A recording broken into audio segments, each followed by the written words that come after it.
Last year I did NFL Power Rankings, and then I couldn't. So last year I did NFL Power Rankings, and then the NHL was just taken over, and I just didn't have the time to do NFL Power Rankings. Now it's kind of the opposite. So at the start of the NFL season, the NHL in full swing, playoffs, all my attention to that. Today's the draft, for instance, and then we got free agency on Friday. But I've had time to catch some football, and here are the first power rankings I've done for the National Football League this year. And you know what? At week 4, do we really have a really good idea for who's going to end up finishing where? In some cases, we do. So starting off in 32nd is the New York Jets. I don't know where to start with the New York Jets, other than to say they're 32nd, and I think they've earned that spot. There was one play this past week where they had a chance to go for it and go for a lead, and they didn't. And it told me that, you know, if they're going to play for the tie, they're going to lose, and that's kind of where we ended up. So for the New York Jets, it's just an absolute mess right now. At 0-4, I don't see a route for them to be able to make the playoffs, much less, 6-10 would be kind of heady for them right now. At 31, the other New York team. Yeah, the Giants. It's got to be a rough time to be a New York fan of football, because the New York Giants have been good. And you kind of have to remind people at this point, the Giants used to be a really competently run organization. They used to have great quarterbacking. They used to win championships every now and then. And they were a pretty good team all around. The defense was there. The offense was pretty good. Everything was good with New York.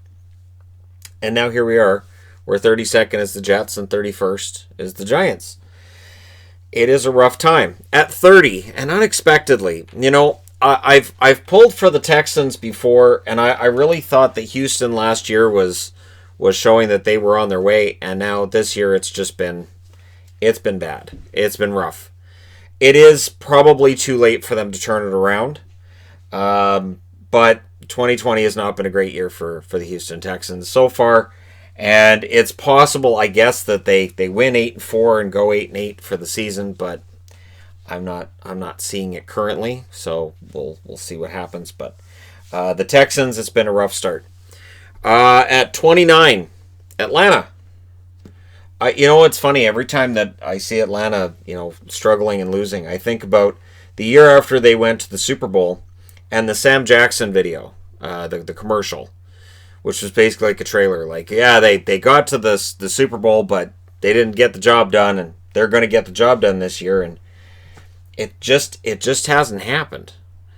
This is a team that they just seem to be kind of treading water, and we'll see whether or not Atlanta can turn it around. 28th, and I don't have their new logo, which is not a logo, and that's Washington. The Washington Football Club, they won their first game, and I thought, maybe dropping the logo, maybe it'll turn out to be a good luck charm. Maybe they'll end up being, 8-8, 9-7, maybe even 10-6, because look at the division they're in. No. It hasn't happened, and the logo-less, nameless team just continues to meander. And, it's really a shame, because I also, much like New York, I remember a time when Washington was a pretty well-run organization, when they had good quarterback, when they'd win Super Bowls and stuff like that, and those days are long gone, just long gone. Number 27, Jacksonville. So, and I've mentioned this on this channel recently, I've started watching The Good Place, and every time that they make a joke about how bad the Jacksonville Jaguars are, I gotta admit, I chuckle. I do. And every Blake Bortles joke, just I get a kick out of it, because the writers for the show clearly were of the mind of, so we'll have them from Jacksonville, and then the jokes will write themselves. And here we are. They're 1-3, and we'll see whether or not Jacksonville's able to pull themselves out of the bottom row. 26th, Denver. Yes, the Denver Broncos. Another one, right? Another team that we can look back and say, remember the days of John Elway and the championships and all that? And the funny thing about the John Elway years was there was a point where it didn't look like John Elway was going to win any Super Bowls. I talk about a lot on the Hockey Channel about how, players have a certain reputation until they don't. And in Elway's case, he had a reputation for being a guy who didn't perform well in the Super Bowl, and then that wasn't a problem anymore. for Denver right now, they'd be happy to see playoffs, any kind of playoffs. Number 25, the jersey I'm wearing, Detroit. So last year in the power rankings, I did my best to be fair to Detroit, and I thought that a lot of media were too hard on Detroit. I thought Detroit was probably better than they were being given credit for, and there were a lot of losses they had last year that were just bad luck, or a couple of points here, a couple of points there. So they're off to a rough start this year, but I am hoping they turn it around. As I said, I'm wearing a Detroit jersey. My goal is to eventually have one for each football team, but that hasn't happened yet. But that's the plan. The plan is to have one for every football team and have them somewhat organized, so that for these videos and for when I talk about the National Football League, I have NFL jerseys to talk about that. So yeah, 25, the Detroit Lions, and again, I'm hoping they pull themselves out of the bottom row. 24th, and I'm kind of surprised they're out of the bottom row, and that's Minnesota, Miami. We're not up to Minnesota yet. The Miami Dolphins, they look better than last year. I know that's faint praise, but they do look better than last year, and I think they're on the right track.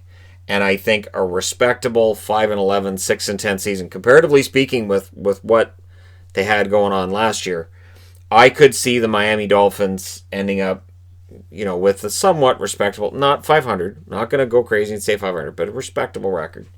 So yeah, I have them at 24. At 23, the Bengals. The Bengals seem to have this strategy to kill Joe Burrow by letting him get sacked over and over and over. I don't like this strategy. I think it's a bad one.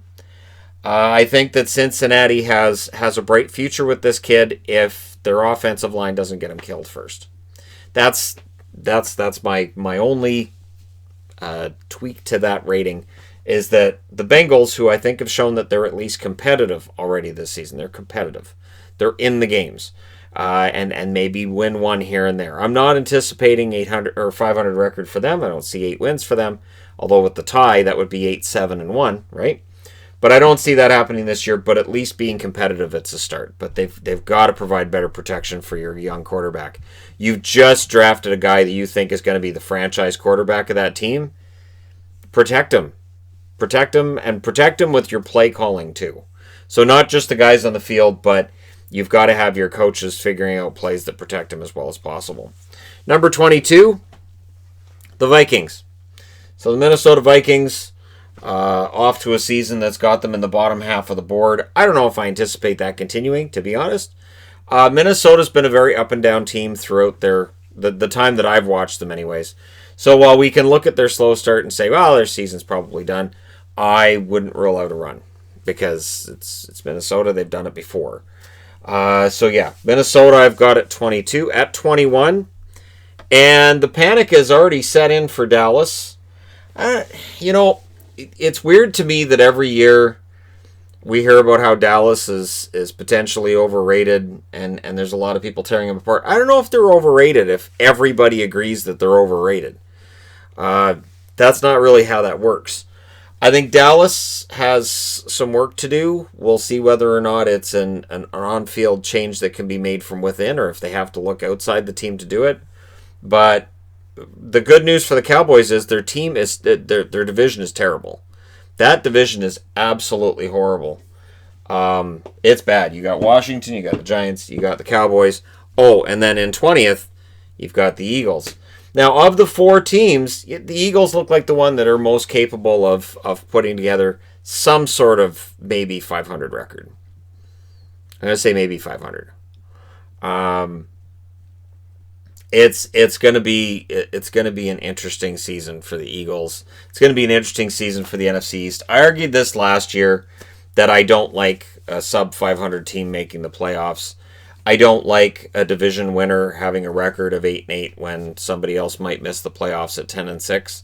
I understand we had that argument last year about how that can happen and how it's explainable and all this, but again, we're looking at an NFC East that is mostly terrible.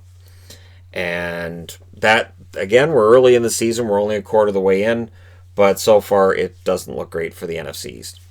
Number 19. Speaking of young quarterbacks, San Diego's got one of their own. And he looks great, throwing about 300 yards a game. And we'll see whether or not the LA Chargers, I said San Diego, didn't I? LA Chargers. We'll see whether or not the LA Chargers are on their way to a respectable season. I would love to see them finish 500. I would love to see them finish 8-8.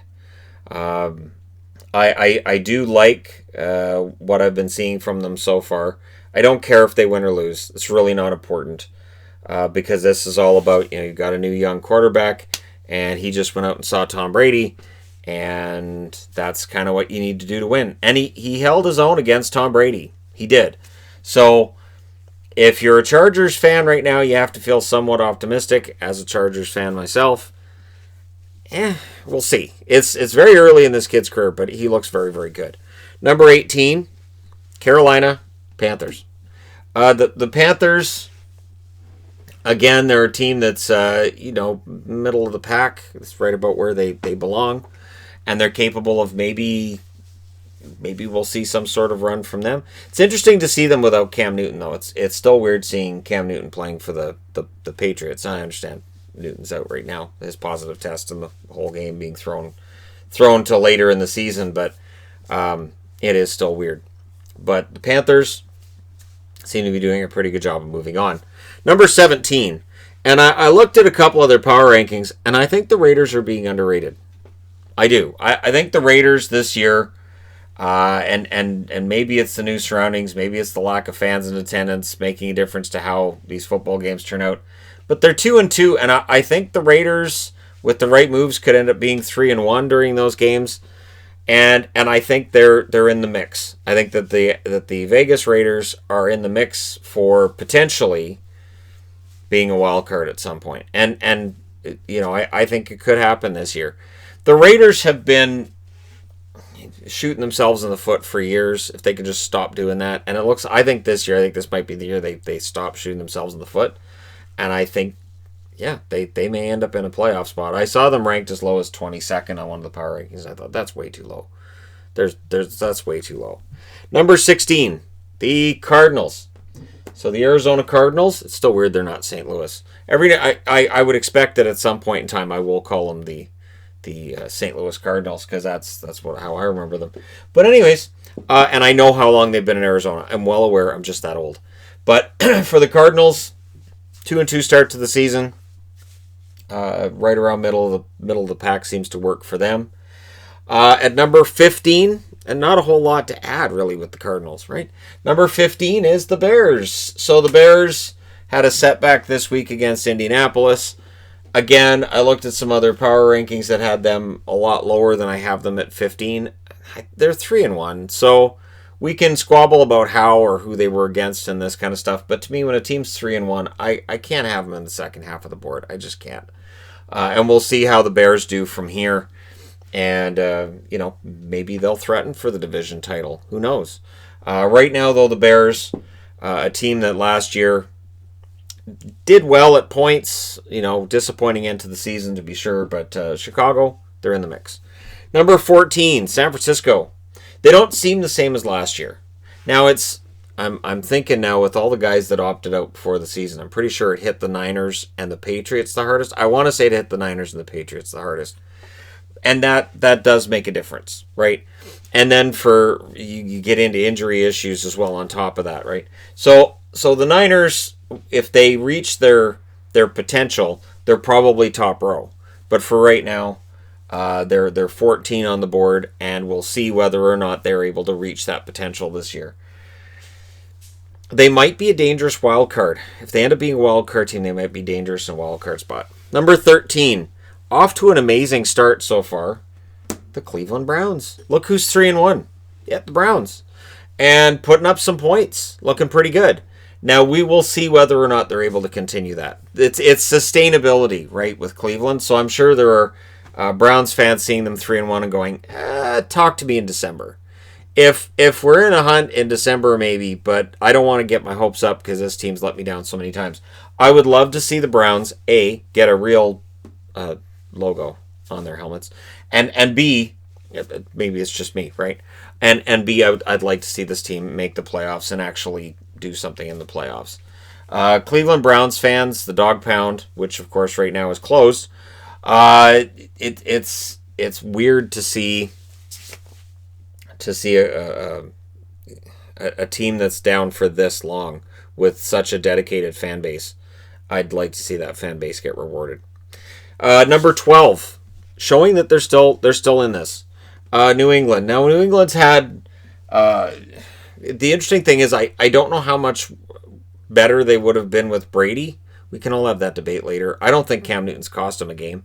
But for New England, there's that feeling out process. I still get the feeling that by the end of the season, New England's in the top row, and we're talking about how Bill Belichick is the greatest coach in the history of sports. May very well be the best coach in the history of sports. That might be a video idea for later on.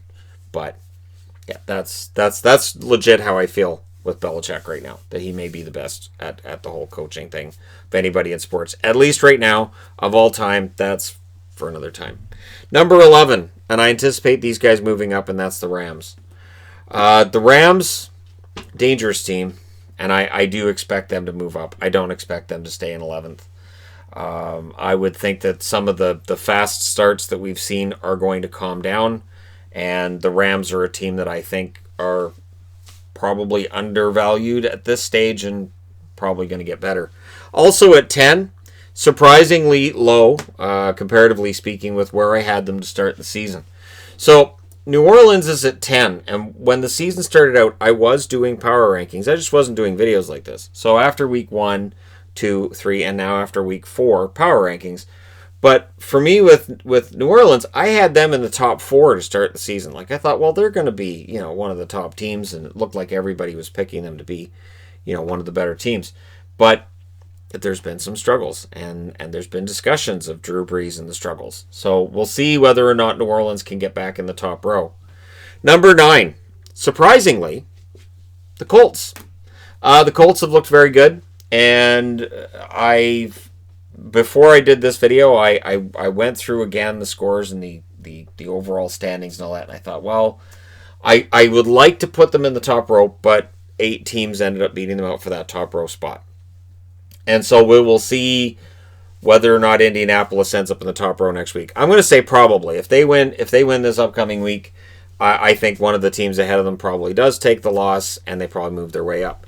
Number 8, top row, Tennessee. Now, when I did power rankings last year, I was often criticized for being really tough on Tennessee. I would hope that being in the top row means that Tennessee fans watching this will say, that's fair. But I know that there will be fans of teams in this region that won't be entirely happy with their standing, or maybe they'll say, yeah, that's about right. Tennessee starts out the top row. We'll see how legit they are as the season moves along, but for right now, they're in the top row. Number 7, Tampa. Now, is it possible that we're looking at Tampa and seeing a team that we think is better than what they are because they have Brady and Gronkowski? That's the one thing I wonder with Tampa. If this is maybe fool's gold, and if it's Tampa that's going to, by the end of the season, end up down in this region, down in like 14, 15, somewhere around there. Does Brady... I know Brady looks like he still has it, but we'll find out as the season goes along whether or not he does. And just how strong Tampa Bay can be. But so far, so good. And for the Buccaneers, for their fans, the excitement level has to be pretty high right now. We'll see if it's sustainable. Number 6, Pittsburgh. So the Steelers, in a tough bind when it comes to trying to win that division, because there's the Ravens as well. But the Steelers they're always good, and it feels like, even when they're bad, they're just on the verge of being good. That they're not too far off. One thing about me being a Bengals fan is I've never really had a dislike for the Steelers. I'm supposed to. I'm aware I'm supposed to. That I'm supposed to dislike. I don't. I have a lot of respect for the Steelers. When the Steelers knock out Cincinnati in the playoffs, and it's happened, I don't get upset about it. I just say, yeah, that's the natural order of things. That's how that's supposed to work. The Steelers are an excellent organization, and I get the feeling that once Roethlisberger's fully moved on from by Pittsburgh, that they'll have somebody else. Everything will be fine. I have no concerns about Pittsburgh ending up being a 4-12, 5-11 team at any point in the next, I'll say, 10 years, because they're so well put together and the team is so well run. Number 5, bit of a surprise. I have to admit with Buffalo that we talk about fast starts with Buffalo. We got off to this last year. And there will always be those people that say, yeah, but. So when it's Buffalo that's winning games, you're always going to get the, yep, but argument, right? Like, yeah, it's Buffalo, but it's early. Well, yeah, Buffalo's got off to a good start, but look at their record to start the season 4 years ago. Look at the record the number of times. I'm just throwing years out there because it feels like they get off to these really good starts. And it's a matter of being able to maintain. And of course, last year, heartbreakingly, they didn't win a playoff game. They need to win a playoff game. This is an organization that just making the playoffs likely won't make the fan base happy. They need to see a playoff win. Just one. It used to be they wanted to see just one Super Bowl win. Just please, something. Oh, we got killed again. But no, now it's Buffalo needs a playoff win. So this start has been great. We'll see how sustainable it is. At 4, Seattle. Last year I remember people saying, you're overrating Seattle a little bit. And I might be doing it again. You could argue Seattle behind Buffalo. You could argue Seattle maybe behind Pittsburgh. You could make that argument. And early in the season where teams have same or similar records and not everybody plays one another, it's easy to find a reason that you think your team is better than the other team. But I believe in the Seahawks. I do. I believe in the Seahawks. I think that with San Francisco down right now, with the Rams not being the Rams, I think that Seattle has a potential here over the next, I'll say 2 or 3 weeks, to maybe pad out a lead in the division and become front runners to actually win the division. And prove that, last year's run, which surprised people, that it shouldn't have been a surprise. So I like what the Seahawks are doing. They're an entertaining team, and we'll see how far they can go. At 3, Baltimore. The Ravens, early in the season, looking at the standings, looking where everybody is, I wouldn't be surprised if the Ravens win the Super Bowl this year. I know that Kansas City is going to be the favorite. I understand why. But I would not be surprised if the Ravens end up winning it, because they're a pretty solid team all over. Their record's excellent, and they're probably going to be kind of wanting revenge for last year. Feeling that last year probably should have been their year. With players on that roster, I'm sure they'd say it. And so we'll see whether or not Baltimore is able to get that done. At number 2, Green Bay. The Packers, Aaron Rodgers, always good.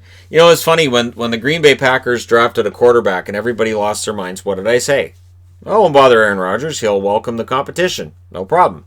It's more motivation for him to go out and have a really good year. Look at that. Not a problem.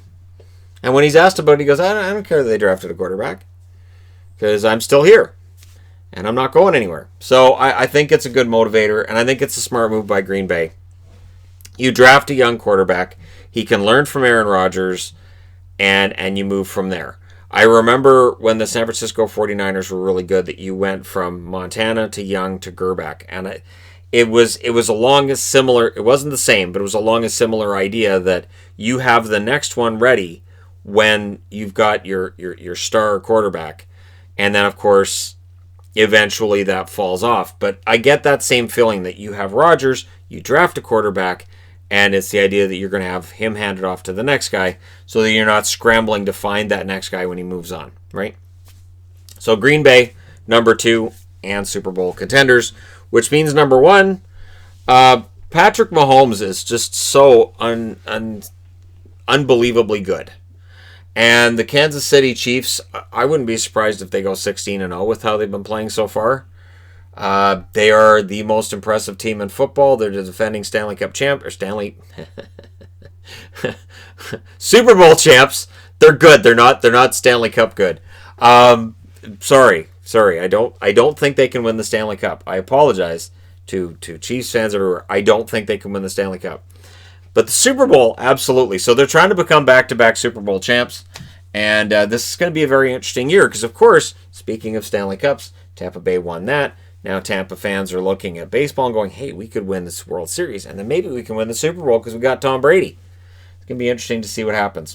Let me know what you guys think in the comment section below, as always. And yes, I still consider this to be kind of preliminary because we're only a quarter of the way into the season.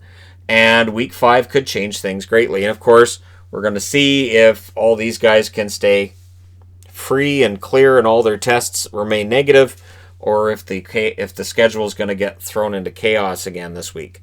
I'm thinking we probably end up in a situation where maybe one game ends up in chaos. I'm hoping not, though. I'd like to see, just free and clear from here, but we'll see. Let me know your thoughts. Hit like and subscribe if you're browsing your way through. You just happened upon this video. And hey, thank you guys so much for watching, for all your support. I will talk to you again soon.